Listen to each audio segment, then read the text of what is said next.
श्री राम द्विसप्ततितमः सर्ग। रावण की चिंता तथा उसका राक्षसों को पुरी की रक्षा के लिए सावधान रहने का आदेश। महात्मा लक्ष्मण के द्वारा अतिकाय को मारा गया सुनकर राजा रावण उद्विग्न हो उठा और इस प्रकार बोला। अत्यंत आमर्षशील धूम्राक्ष, संपूर्ण शस्त्रधारियों में श्रेष्ठ अकंपन, प्रहस्त तथा कुंभकर्ण, ये महाबली वीर राक्षस सदा युद्ध की अभिलाषा रखते थे।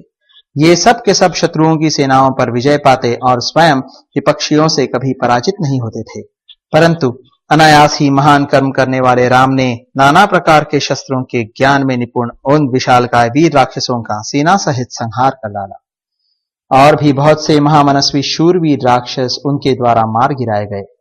जिसके बल और पराक्रम सर्वत्र विख्यात हैं, उस मेरे बेटे इंद्रजीत ने उन दोनों भाइयों को वरदान प्राप्त घोर नाग स्वरूप बाणों से बांध लिया था। वह घोर बंधन समस्त देवता और महाबली असुर भी नहीं खोल सकते थे। यक्ष, गंधर्व और नागों के लिए भी उस बंधन से छुटकारा दिलाना असंभव था, तो भी ये दोनों भाई राम और लक्ष्मण उस बाण बंधन से मुक्त हो गए।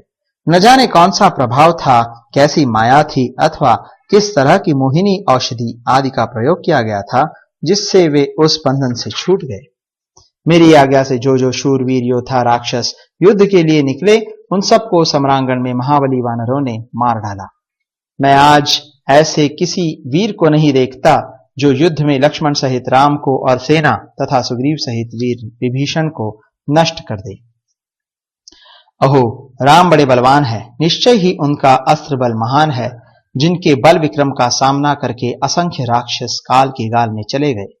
मैं उन वीर रघुनाथ को रोग शोक से रहित साक्षात नारायण रूप मानता हूं, क्योंकि उन्हीं के भय से लंकापुरी के सभी दरवाजे और सदर फाटक सदा बंद रहते हैं। राक्षसों, तुम लोग हर समय सावधान रहकर सैनिक सहित इस पुरी की ओर जहां सीता रखी गई है, उस अशोक शिविर वाटिका की भी विशेष रूप से रक्षा करो। अशोक वाटिका में कब कौन प्रवेश करता है और कब वहां से बाहर निकलता है, इसकी हमें सदा ही जानकारी रखनी चाहिए। जहां जहां सैनिकों के शिविर हो, वहां बारंबार देखभाल करना, सब और अपने अपने सैनिकों के साथ पहरे पर रहना। निशाचरों, प्रदोष काल, आधी रात तथा प्रातः काल में भी सर्वथा वानरों के आने जाने पर दृष्टि रखना।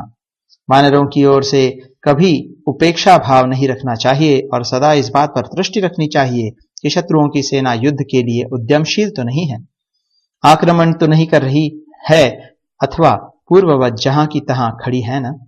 लंकापति का यह आदेश सुनकर समस्त महाबली राक्षस उन सारी बातों का यथावत रूप से पालन करने लगे। उन सबको पूर्वोक्त आदेश देकर राक्षस राज रावण अपने हृदय में चुभे हुए दुख और क्रोध रूपी कांटे की पीड़ा का भार वहन करता हुआ दीन भाव से अपने महल में गया। महाबली निशाचर राज रावण की क्रोधाग्नि भड़क उठी थी।